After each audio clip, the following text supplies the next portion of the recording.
ታው የሙራኖቻችን ነገር በጣም የሚያሳዝን ነው። ብዙዎች አብይ አህመድ አጠገብ የተጠጉት እውነት ያደረጉ ያሉት ነገር ነገ ከነገ ወዲያ ሊጸጽታቸው ይችላል። ያንዳንዶቹ በታሪክም በግም የሚያስጠይቃቸው ይሆናል። ይህን ሰው ማረቅና ማስተካከል ሲገባቸው በሱ ከበሮ እየደነሱ በሱ ዜማ እስክስታ እየመጡ ያሉበት ሁኔታ ኢትዮጵያንም እየጎዳት እንዳለ ነው በግልጽ መረዳት የሚቻለው። ለማንኛውም በጣም ብዙ ነገር ማንሳት ይቻላል። በዚህ ሳምንት ብዙ ጆሮን ጭው የሚያደርጉ ነገሮችን እየሰማን ነው። ወደ ተከታዩ ርዕሰ ጉዳይም ለመሄድ ነው። በአንድ ሳምንት ውስጥ በአርሲ በምስራቅ አርሲ የተገደሉ የኢትዮጵያ ኦርቶዶክስ ተዋሕዶ ቤተክርስቲያን አማኞች ቁጥር 43 ደርሷል። አሁን ትላንትና የሰማነው 9 የተጨማሪ ሰዎች መገደላቸው ነው። 16 ታፍነው የተወሰዱ ነበር ባለፈው ሳምንት። ከነዛ ውስጥ 9ን ገደሏቸው። 7 አሁንም በእነሱ ቁጥጥር ስር ነው የሚገኙት።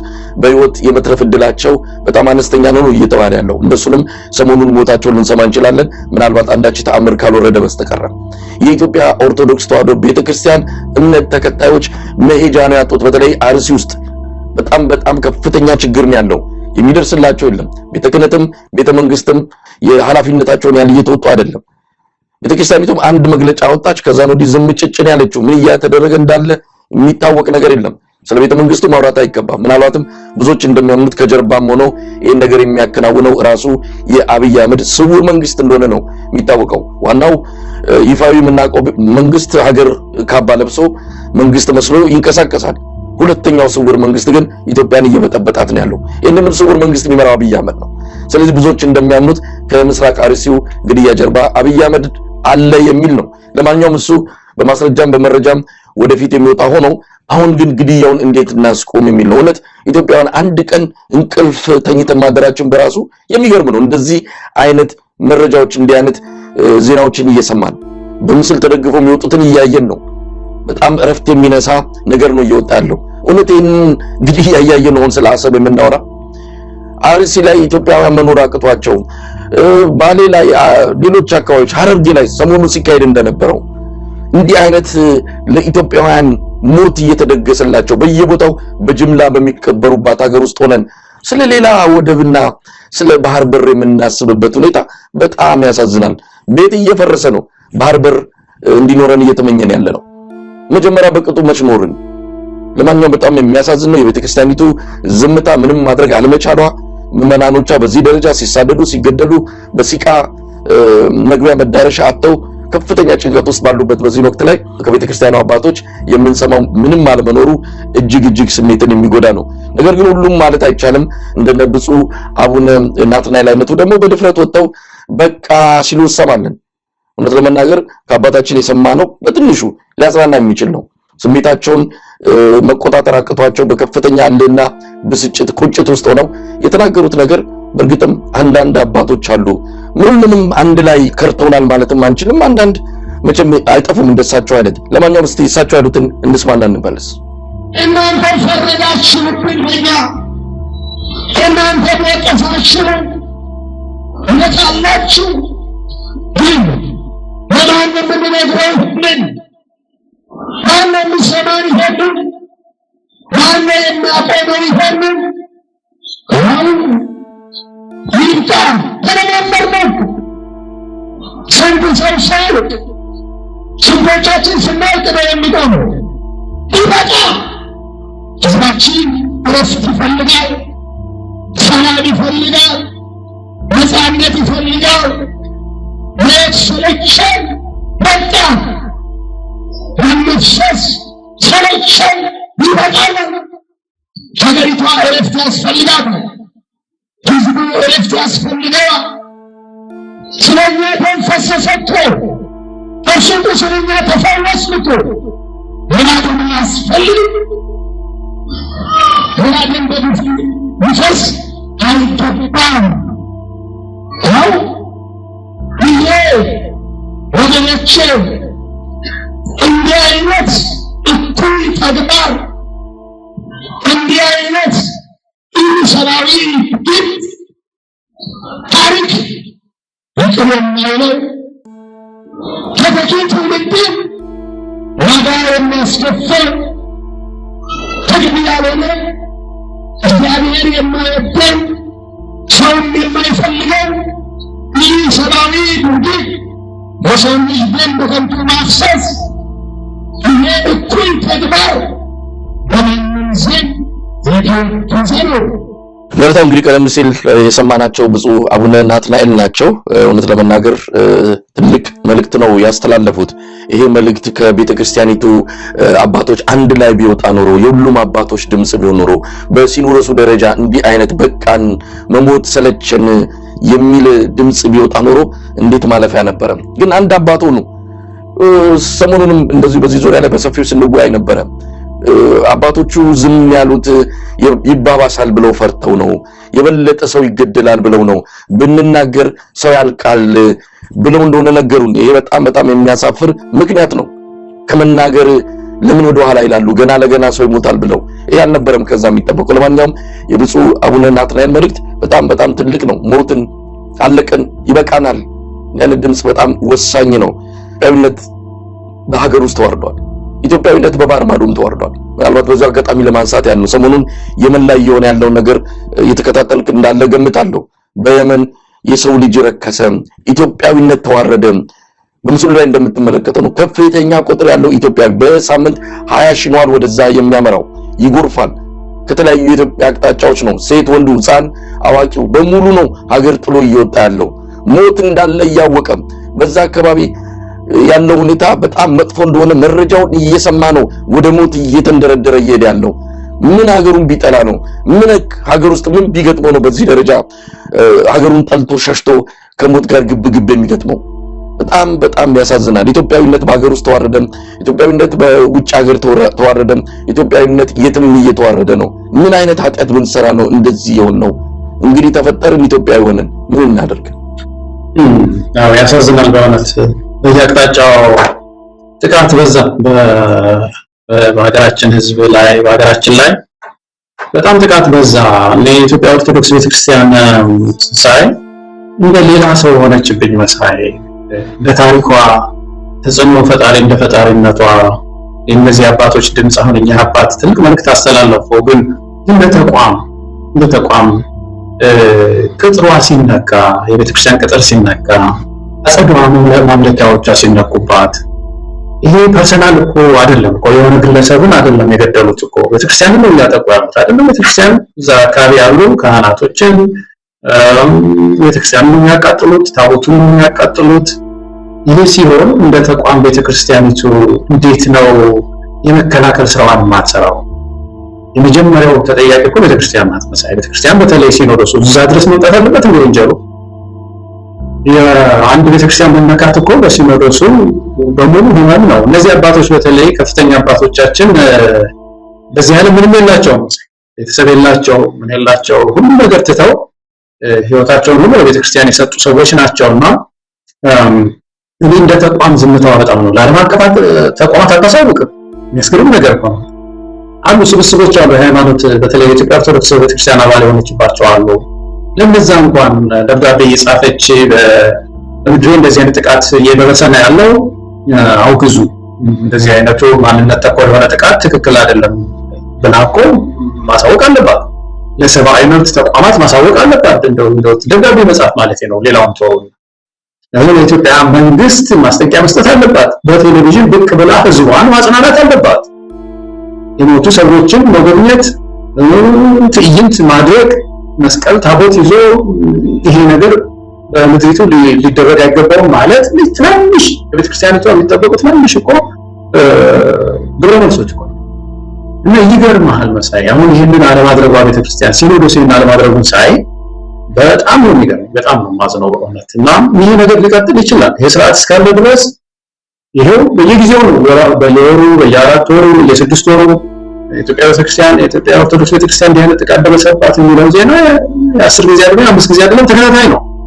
በዚህ ሁሉ መካከል እቺ ቤተክርስቲያን እንደ ተቋም ግብረ መልስ አለመስጠቷ ጥቃቱን ያባባሰው፣ ልጆቹም ደግሞ ልጆቿ የቤተክርስቲያኒቱ ልጆች ደግሞ ጠባቂ የሌላቸው መሰሉ፣ እረኛ የሌላቸው መሰሉ፣ ተከራካሪ ጠበቃ የሌላቸው መሰሉ። በቤተክርስቲያኑ ስር በቤተክርስቲያኗ ስር እኮ ብዙ ተቋማት አሉ አይደለም? ማህበረ ቅዱሳን የሚባል አለ፣ ሌሎች አደረጃጀቶች አሉ። እነዚህ አደረጃጀቶች ሁሉ ጥላ መሆን አለባቸው ለምዕመናን። ሃይማኖታቸው ሲጠቁ ጥላ ቤተክርስቲያን መሆን አለባት እና ይህን ኃላፊነቷን አልተወጣችም። ስለዚህ ምዕመናን እኔ መጠየቅ አለባቸው፣ ቤተክርስቲያንን መጠየቅ አለባቸው።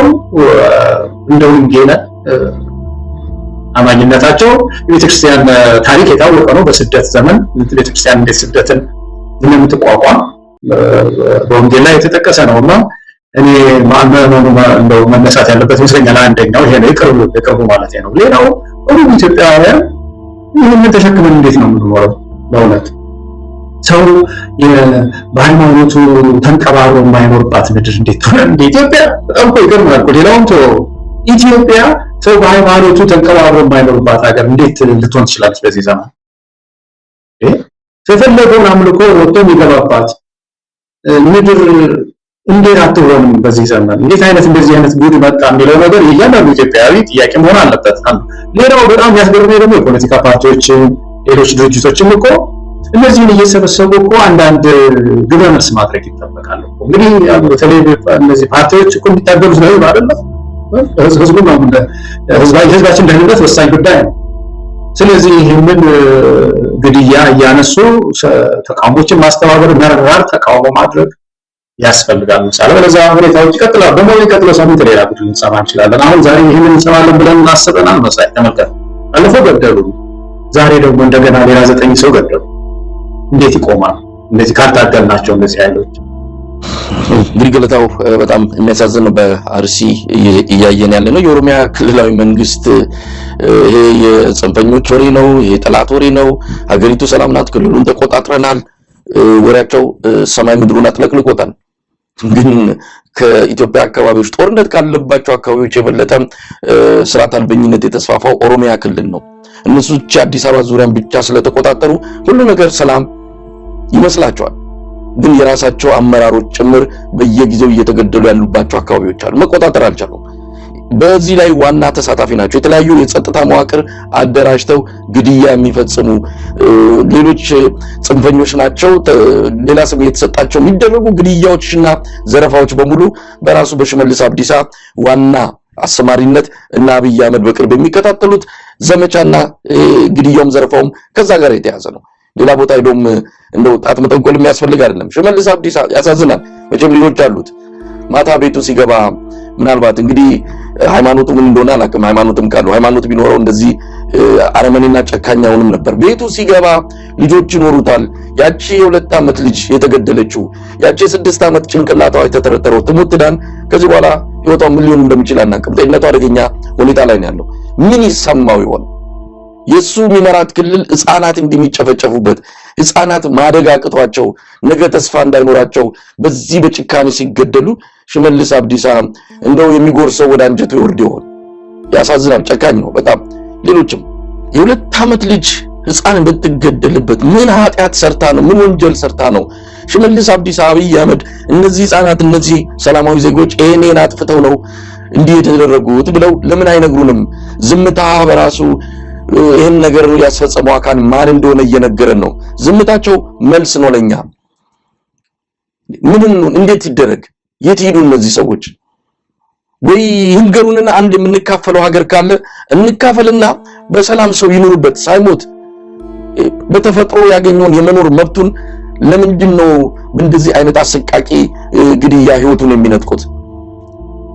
ሀገር ባቀኑበት ሀገር በመሰረቱበት ሜጃ ሌላ ቦታ በሌላቸው በቀያቸው በተፈጠሩበት ምድር እንዲህ አይነት ስቃይ መከራ የሚደርስባቸው ለምንድን ነው? አብይ አህመድ በየፓርላማው ማይክ በጨበጠ ቁጥር የሚደሰኩርለት ብልጽግና የሚያወራለት እድገት ማንን ለመጥቀም ነው?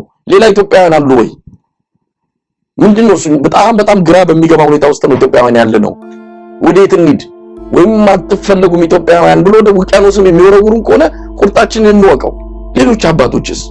አቡነ ማቲያስ ፓትርያርኩንም በዚህ አጋጣሚ መጠየቅ የሚያስፈልግ ነው። እሳቸው ያኔ በትግራዩ ጦርነት ጊዜም እንዳንናገር ተከለከልኩ ብለው ተደብቀው በካሜራ ቀርጸው ስለ ትግራይ ህዝብ ስቃይና መከራ ለዓለም እንዲሰማ አድርገዋል። ዛሬስ ምን ነካቸው? በሳቸው እምነት በሳቸው ደረጃ ሃይማኖት ምን እንደሆነ ትርጉሙ ሳይገባቸው ቀርቶ አይደለም። እሳቸው በሃይማኖት ውስጥ ዘር እንደሌለ ያውቁታል። እሳቸው ሁሉም አባት ናቸው። የትግራይ ሲሆን ወጥተው በዛ ደረጃ የተናገሩት አሁን ምን ነው? ካሜራው ተነጠቀ። ራሳቸው የሚቀርጹበት ስልክ እጃቸው ላይ የለም።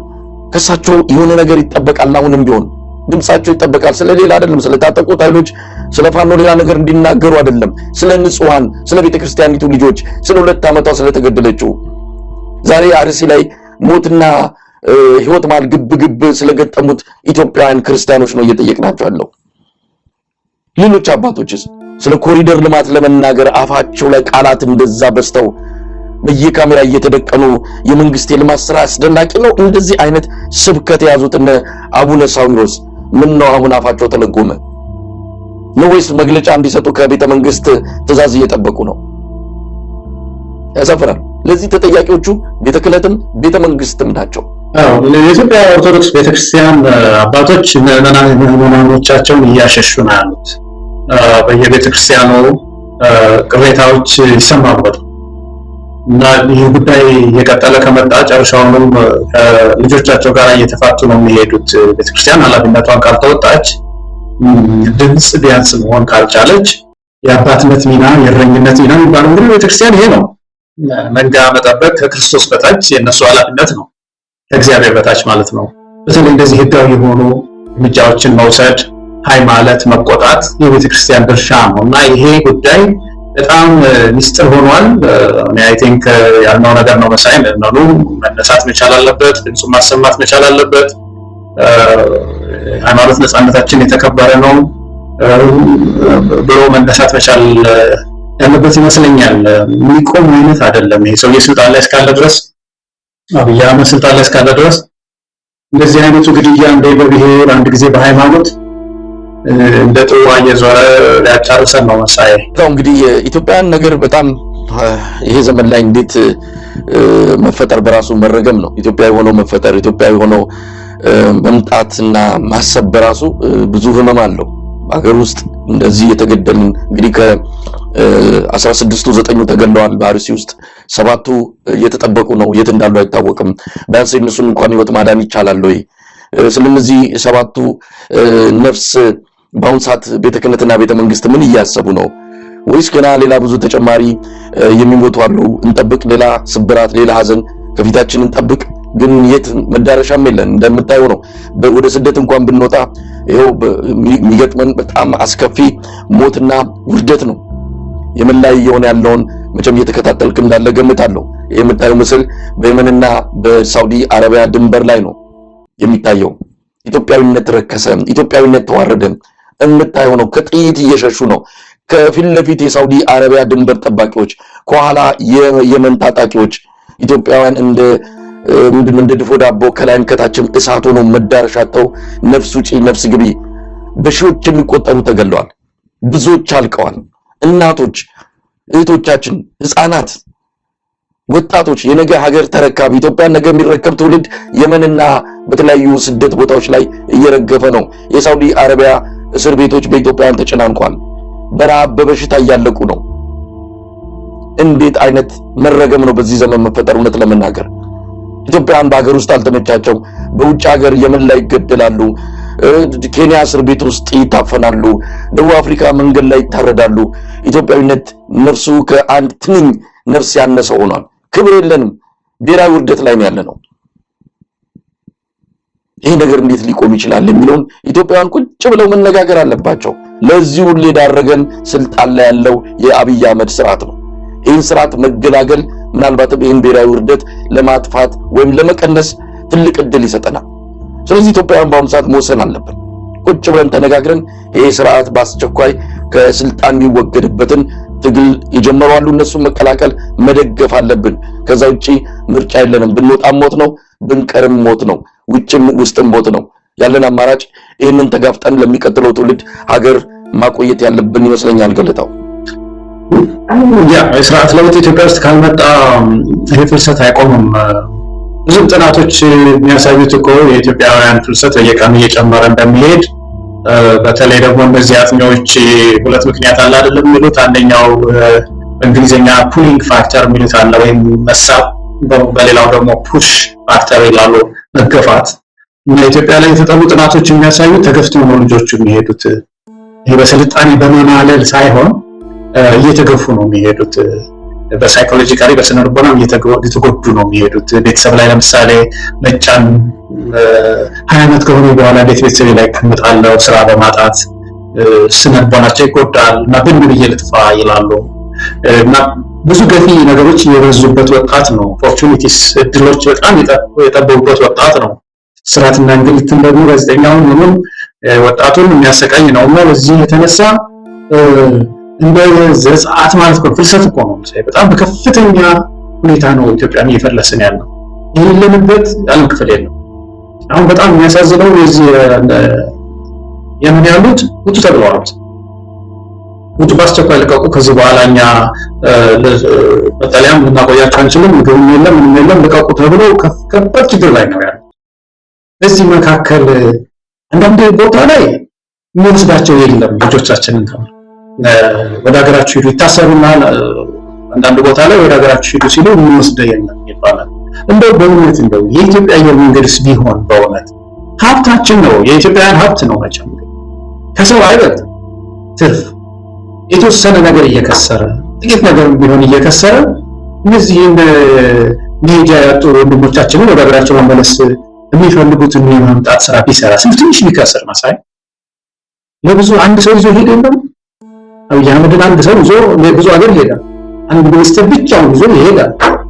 ምን አለበት እንደው የተወሰኑ ኪሳራዎች መድቦ በየቦታው ያሉ ታንዛኒያ ውስጥ ኡጋንዳ ውስጥ በየቦታው ታስረው ሂዶ ወደ ሀገራቸው ተብሎ የሚወስዳቸው ይደል ሰፈራ ይላል እና ያሳዝናል መሳይ ያሳዝናል፣ በእውነት ያሳዝናል። እና ይሄንን ተሸክሞ መኖር የለበት ወጣቱ ከስደት ይልቅ መታገልናል። የጄምስ የሚባለው ሌላ ወጣት ከመንግስት ጋር ጉሮሮ ለምንድን ነው የተያያዘው? እኔ አይደለም የምሰደደው፣ አንተ ተሰደድ ሪዛይን አድርግ። እኔ አልሰደድም፣ በሀገሬ ድሮች ሊሰፉልኝ ይገባል።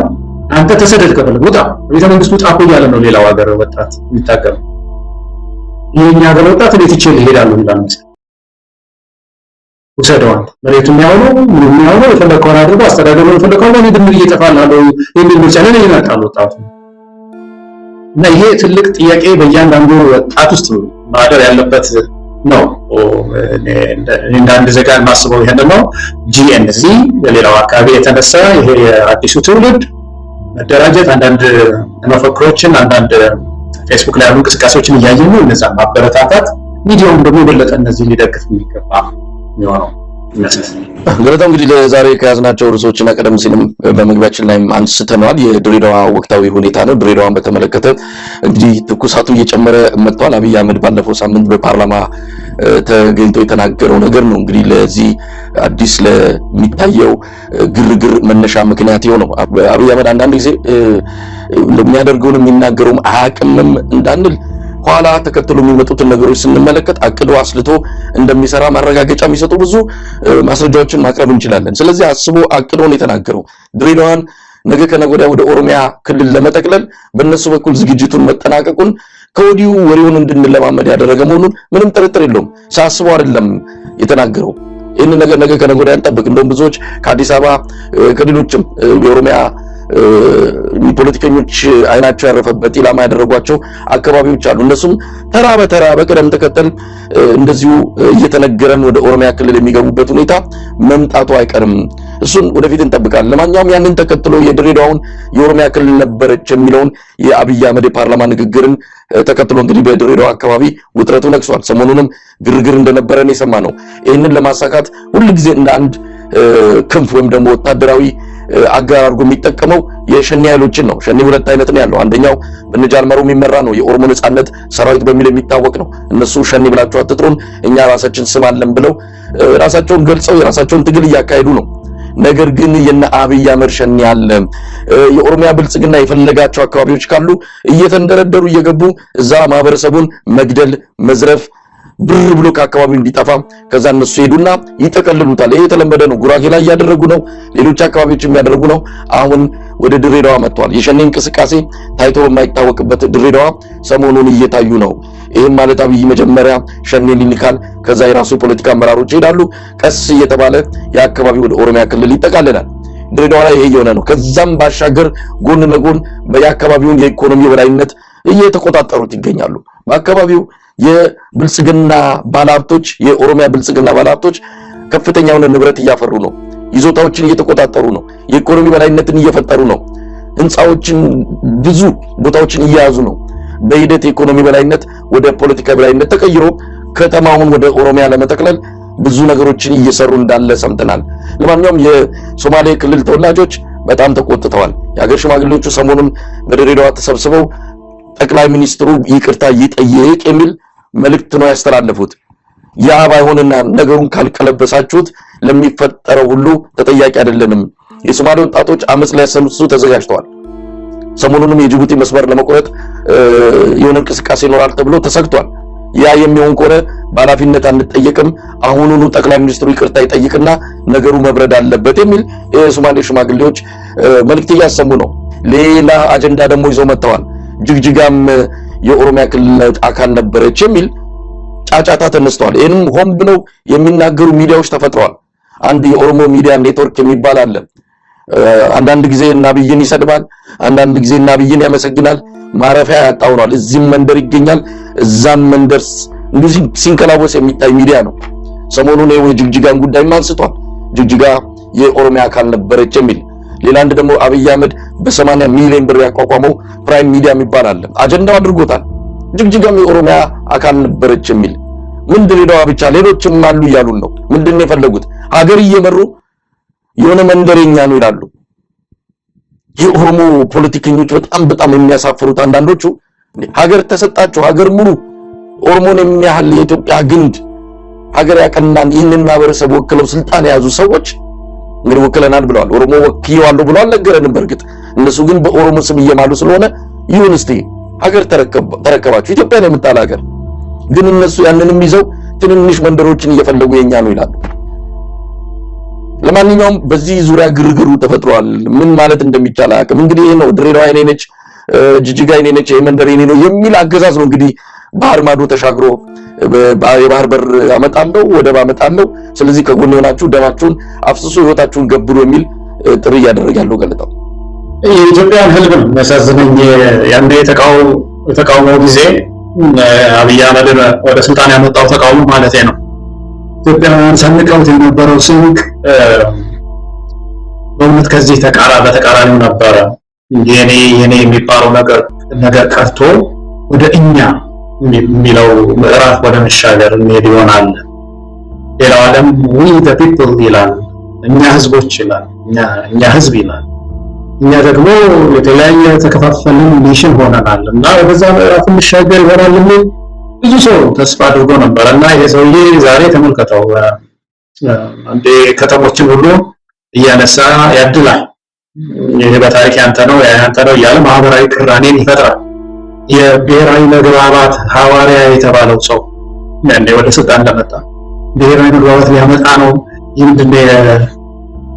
ጥላቻን ግንብ እናፈርሰዋለን፣ የፍቅርን ድልድይ ነው የምንዘረጋው ሲል ብዙ ሰው አለቀሰ። ይኸው ዛሬ አሁን በየቦታው የጥላቻ ምንጭ ነው የሚቆፍረው። ኦሮሞና ሶማሌ እንዴት ይጣላል? በድሬዳዋ አጋጨው ወደ እኔ እንዳይመለከት በዛ ይጋጫል። አማራና ትግሬ ተነጋግሮ ለስርዓት ለውጥ እንዳይታገል ወልቃይት አካባቢ የሆነ ካርታ እንንዘዝ፣ ደቡብ ጉጂና ቡርጂ የሆነ ችግር እንዳይፈጥር በዛ ገላና የምትባል አካባቢ ያለች በዛ በውሃ አጋጨው። ደቡብ ውስጥ እንደዛው ጉራጌ ስልጤ አካባቢ በየቦታው እና ይሄ በየጊዜው በየቦታው የተቆፈሩ የጥላቻ እንትኖች ከተሞች የጥላቻ ጉድጓዶች በየጊዜው እያነሳ ማህበራዊ ግጭትን እያሰፋ ነው ያለው። ባለፈው ያነሳነው ነገር ነው ልቤን የሚሰብረኝ መሳይ። ድሬዳዋ ሲባል ማህበራዊ ስሟ የፍቅር ከተማ፣ የመቻቻል ከተማ እና ይሄንን እያፈረሰ ነው ያለው። ከሁሉም በላይ እኮ የሚያሳስበኝ መሳይ በሶማሌና በኦሮሚያ መካከል በዚህ ባለው በሁለቱ ክልሎች መካከል ካለው ተቃርኖ ባሻገር እኮ ራሱ ድሬዳዋ ውስጥ የድሬዳዋን ህዝብ እኮ አንድነት እኮ ነው የሰበረው። ህዝብ የድሬዳዋን ህዝብ ሌላ ችግር ውስጥ እንዲገባ እርስ በርሱ እንዲጋጭ ኦሮሞ ከሶማሌው እንዲጋጭ እያደረገ ነው ያለው እና ከተማዋን ራሷ እንዲበጠብጥ ነገር ነው የተናገረው። ይሄንን ኢትዮጵያውያን መታገስ የለብንም። ከዛ ባሻገር ደግሞ ሌላ አንድ ተቃርኖ ደግሞ በጣም የሚያስገርመኝ ነገር አሁን በፊልድ ማርሻል ብርሃኑ ጁላን ንግግር ስታይ አልፎ አልፎ ደግሞ የሚያነሳውን ስታይ ሌሎች የብልጽግና ሰዎች የሚያነሱትን ስታይ ስለ ኢትዮጵያ አልፎ ተርፎ ደግሞ ስለ ቀይ ባህር ተሟጋችንን የሚለው ነገር ስታይ እንደዚህ ሰዎች ከስልጣን አውጣቸው እስቲ መሳይ ለምሳሌ ፊልድ ማርሻሉ አሁን ካለበት ደረጃ አውጣውና እንደ ትግራይ ሰው እዛ ይሆን አብይ አህመድም ይውጣና ሌላ ሰው እዛ ይሆን ምንድነው እንደዚህ የነዚህ ፖለቲከኞች ፖለቲካ መጫወቻ የነበረው ምንገጠል እኮ ወይ ደግሞ ስለ አንድ አካባቢ ብቻ ስለመገንጠል ነበር ሲዘምሩ የነበሩት ዛሬ ስልጣን ሲይዙ ስለ ኢትዮጵያ ስለ ቀይ ባህር ሁሉ ተቆርቋሪ ነን ሲሉ ተሰማል ምክንያቱም በዛ ነው ስልጣን በያዘበት ጊዜ ኢትዮጵያ መሰስ ብላ እየሄደች ልትበተን የነበረች ሀገር ሰብስቦ የሚያስተዳድር ወደ እዛ ሲሄድ ደግሞ መገንጠል ያወራና እንደዚህ አይነት ባህሪ ያላቸው በጣም ተገለባባጭ የሆኑ ሀገር መጫወቻ ያደርጉ በሆነ ጊዜ ስልጣን አካባቢ ሲሆኑ በቃ አንድነትን የሚያደርጉ ከዛ ስልጣን ካቆረቡ ደግሞ ኢትዮጵያን አፈርሳለሁ የሚለው አሁን ብዙ ጊዜ አንተን ያነሳው ማንዳሪያ ሳውዲ አረቢያ ውስጥ እንትን የነበረው አምባሳደር የነበረው ሌንጮ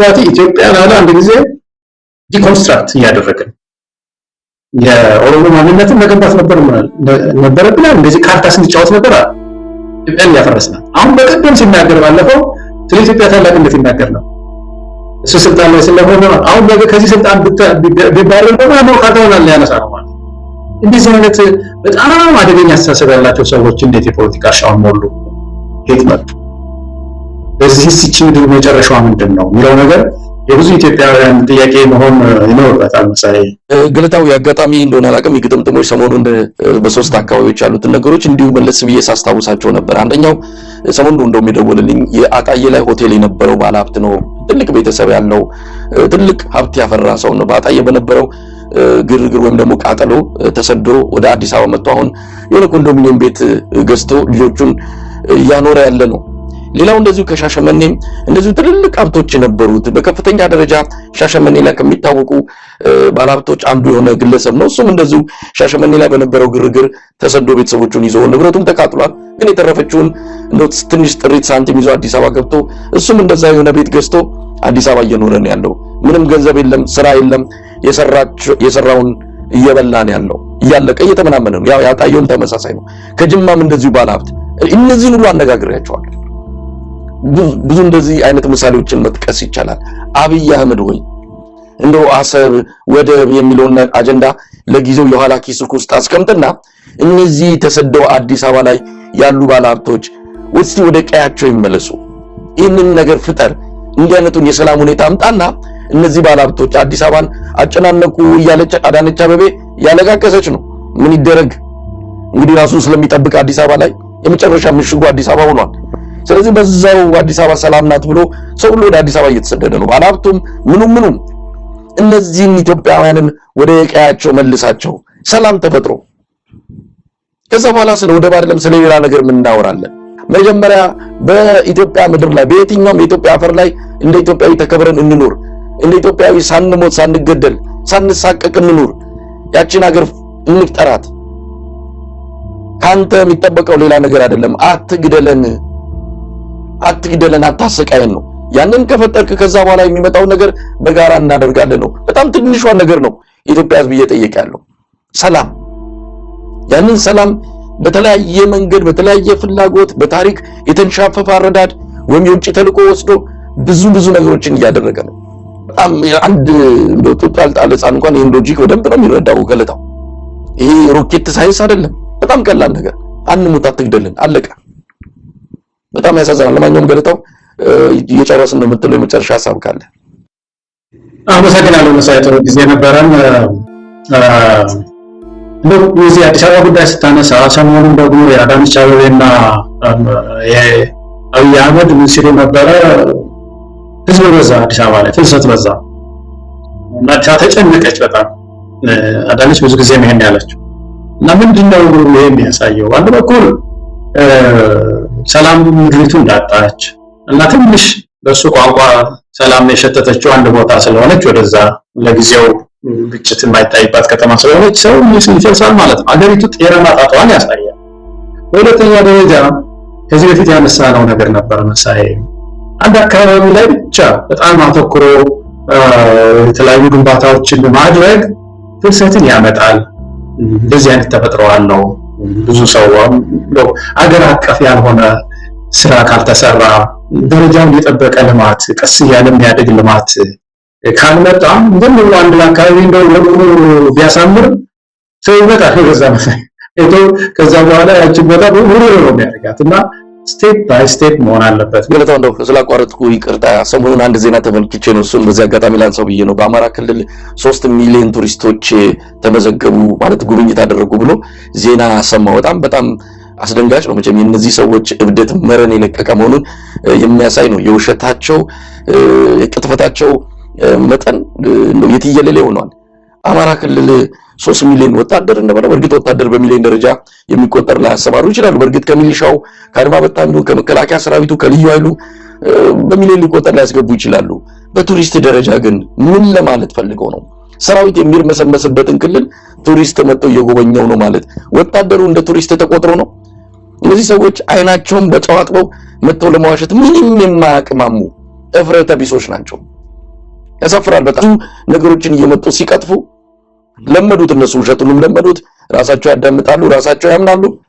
በቃ ሀገር እንደዚህ እየታመሰች ትቀጥላለች ማለት ነው። ገለታው ይህ የሐሰት መረጃ መገለጫ የዚህ መንግስት መገለጫ እኮ ነው። በጣም ትንሽ የሚያገናዝብ ሰው እኮ ካልኩሌት ያደርገዋል። ትንሽ የሚያገናዝብ ሰው ከፍተኛ የሂሳብ እውቀት እንኳን አይጠይቅም።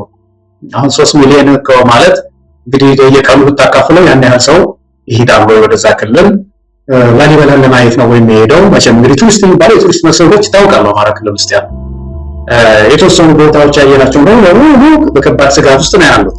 ከሁሉም በላይ ግን በተለይ ኢንተርናል የሆነው የውስጥ ዶሜስቲክ ቱሪዝም ቆሟል መሳይ። ዶሜስቲክ ቱሪዝም የለም። በጣም ኤክስፔንሲቭ ስለሆነ ውድ ስለሆነ ሰው በእንትን አይሄድም፣ በባስ አይሄድም። የምድር ትራንስፖርት ከባድ ስጋት ስላለበት ዶሜስቲክ የሆነው የውስጥ ቱሪዝም ቆሟል እኮ። አውሮፕላን ነው የምትሄደው። ለምሳሌ ጎንደር ነው ማለት በአውሮፕላን ሄዳለሁ። አርጋኖ ጣና ለማየት ካለ በአውሮፕላን ነው ሄዳለሁ። ውድ ስለሆነ ሰው ተያይዞ እስቲ እዚህ ቦታ እንሂድ አይል። አንዱ ይሄ ነው። ሁለተኛው ዓለም አቀፉ ማህበረሰብ ደግሞ በጣም ስስ ነው በጸጥታ ጉዳይ። በጣም ስስ። ኤምባሲዎች በኢሜል ነው ለዜጎቻቸው የሚልኩት ማለት የጸጥታው ጉዳይ ይሄን ይመስላል፣ እዚህ አካባቢ እንደዚህ ታፈናሉ። የትናንት የወጣ ቤተክርስቲያን ለምሳሌ አርሲ አካባቢ ብትሄዱ እንደዚህ አይነት ችግር አለ የተሰማ ዜና አለ። ያው ቢቢሲ የዘገበው ወለጋ ብትሄዱ እንደዚህ አይነት ችግር አለ። አማራ ክልል ከፋኖ ጋር ከባድ ጦርነት ነው ያለው፣ ራሳችሁን ጠብቁ ስለሚባል ሰው አይማልልም እና ቁጥሩ ምንድነው መሳይ? ይሄ ብዙ ጊዜ ያነሳ ነው እኮ ችግሩ እዛ ቁጥር ነው ገለጸው ነበር። ቢሊየን የጂዲፒያችን 1.5 ቢሊየን ነው የሚለው ድንገት ተነሳ ስታካፍለው ለእያንዳንዱ ሰው እንደ ይሄን ማቆም በቃ የወጣለት ባለጠጋ ወይ ያጥራል እኮ እያንዳንዱ ዜጋ የሚደርሰውን ስታይ እና ቁጥር እኔ ምን ይጠቅመናል ብለው ነው እንደዚህ አይነት የተጋነነ ቁጥር የሚያቀርቡት የሚለው ራሱን የቻለ ሚስጥር ነው። የራሳቸው ሳይኮሎጂ ምን እንዳለው አይገባኝም። ግን ምርምር ጀነሬሽኑ ትውልድ ይመረምራል መሳይ። በጣም እንግዲህ በዚህ ወዛሬው እናበቃለን። በዚህ አጋጣሚ እንዲሁ ዘግይቶ የሚመጡ መረጃዎችም አሉ። የህወሓት ኃይል ተጠራርጎ ወጥቷል የሚልም መረጃው አሁን ጠንክሮ እየመጣ ነው። ቀደም ሲል አንስተነው ነበረ ተመቶ ወጥቷል የሚል ራሳቸው ነው እንግዲህ ገብቷል የሚያሉት፣ አሁንም ወጥቷል የሚሉት እነዚሁ የብልጽግና ሚዲያዎች ናቸው። እንግዲህ ያለውን ሁኔታ እንከታተላለን። የዚህ ትግራይ ጊዜያዊ አስተዳደርም እንደዚሁ በጉዳዩ ዙሪያ መልስ መስጠቱን ነው እንግዲህ ቀደም ሲልም አንስተናል። እንደው በፋኖ አንዳንድ ጉዳዮች መረጃ እንስጥና ወደ ስንብት እንሄዳለን ማለት ነው። ፋኖን በተመለከተ ያው በየለቱ የሚደረገው የሉና ተጋድሎ እንደተቀጠለ ነው። አገዛዙን በረስ ቀንቶኛል፣ ድል ቀንቶኛል በሚል በርካታ የፋኖ ኃይሎችን ያው ጽንፈኞች ነው የሚላቸው ደምስሻለሁ ሲል መግለጫ አውጥቷል። ከዛ ይልቅ ግን 4 ስፔሻሊስት ዶክተሮች ታፍነው ተወስዷል ከባህር ዳር። እነዚህ 4 ስፔሻሊስት ዶክተሮች ታፍነው የተወሰዱበት ምክንያት ከፋኖ ጋር ትሰራላችሁ፣ ለፋኖ ድጋፍ ታደርጋላችሁ በሚል የአገዛዙ ታጣቂዎች አፍነው ወዳልታወቀ ቦታ እንደወሰዳቸው ነው እየሰማ ነው። ሆነም ቀደም የአማራ ሕዝብ አንዴ ገብቶበታል። መታፈን መገደል ብርቁ አይደለም፣ አዲሱም አይደለም። ይህንን ለመገላገል ግን ልጆቹ ዋጋ እየከፈሉ ነው ያሉት። ጫካ ገብተዋል፣ ብረት አንስተዋል። ይሄ ትግል ውጤት ሊያመጣ እንደሚችል ከምንም በላይ ተስፋ ያለው እንቅስቃሴ እያየን ነው። ባለፈው እንዳልነውም ወደ አንድነት መጥተው ይህንን ስርዓት ለማስወገድ የሚያስችል የትግል ስትራቴጂ ነድፈው እየመጡ ነው። እንግዲህ እየመጡ ነው። በሌላ አካባቢ ከሚደረገው ትግል ጋር ህዝቡ በየአካባቢው ወደ ህዝባዊ ቢጠኝነት በመግባት ይህንን ስርዓት ለማስወገድ እረፍት የሌለው ስራ መሰራት ይገባዋል ነው። ገለታው ጨርሰናል። አይ እንደ መሳይ አንድ ነገር ለረጅም ጊዜ ነው ይህን ዜና ከሰማሁት ረጅም ጊዜ ሆኗል። አንብቤዋለሁ። የሆነ አገር ነው አንድ ዶክተር በጣም የታወቀ ዶክተር ነው እና የልብ ስፔሻሊስት ይሁን የኩላሊት እንደዛ ነው የውስጥ ምንድነው የአካል ክፍል ስፔሻሊስት ነው የታወቀ ነው። ወንጀል ይሰራል እና ወንጀል ሰርቶ የሀገሪቱ ከፍተኛ ፍርድ ቤት በምክር እንዲታለፍ አደረገው። በምክር እንዲታለፍ ሁለተኛ እንዳያደርግ ምንድነው ፍርድ ቤቱ ያየው የሚያድነው ሰው ብዙ ነው። በቃ ይሄ ሰው ሲታሰር የሚታሰር ብዙ ነው እና በብዙ ድካም ምድሪቱ ያፈራቸው ነው እና እነዚህ አራት ዶክተሮች ወደ 160 ሺህ ህዝብ ነው የታሰረው ማለት ነው። ስፔሻሊስት ናቸው ደግሞ እያንዳንዱ ዶክተር ወደ 40 ሺህ ነው የሚባለው ኢትዮጵያ ውስጥ። ደግሞ ስፔሻሊስት ሲሆን ደግሞ ይበዛል፣ ቁጥሩ ይጨምራል። ሁሉ ህዝብ እኮ የአማራ ህዝብ የተሻለ ሕክምና እንዳይገኝ እኮ ነው። ደግሞ ውድ ናቸው ስፔሻሊስቶቹ እንደምታውቀው። አሁን እነዚህ ታሰሩ እስቲ ዶክተር ከሌለ ይሄ እንዳይባል ታስሯል በማይረባ ምክንያት ደግፈዋል በሚባል እና የአማራን ህዝብ እየቀጡ ነው ያሉት እነዚህ ሰዎች። ያሰቃሉ። በሕክምና በተማሩ ልጆቹ እጅ እንዳይድን እነዚህ መድኃኒተኛ ልጆቹ እጅ እንዳይድን እየተደረገ ነው። አንዱ በትምህርት እኮ በትምህርት መከራው የሚያሳዩት ደግሞ ትምህርት መከራ እያሳዩት ነው ያሉት፣ እንዳይማር እያደረጉት ነው ያሉት እና ሕክምና እንዳያገኝ እየተደረገ ነው ያለው እና የአማራ ወጣት ትግሉን መቀጠል ነው የበለጠ ማምረር ነው ያለው። እንግዲህ ገለታው የዛሬውን ዝግጅት በዚሁ ነው የምናበቃው። ተመልካቾቻችን አብራችሁን ስለቆያችሁ ከልብ ነው የምናመሰግነው። በተመሳሳይ የአንከር መረጃ ክፍለ ጊዜ ነገ እንጠብቃችኋለን። አብራችሁን ስለቆያችሁ በያላችሁበት መልካም ጊዜ እንዲኖራችሁ በመመኘት ነው የምንሰናበተው። ኢትዮጵያ በክብር ለዘላለም ትኑር። ጤና ይስጥልን።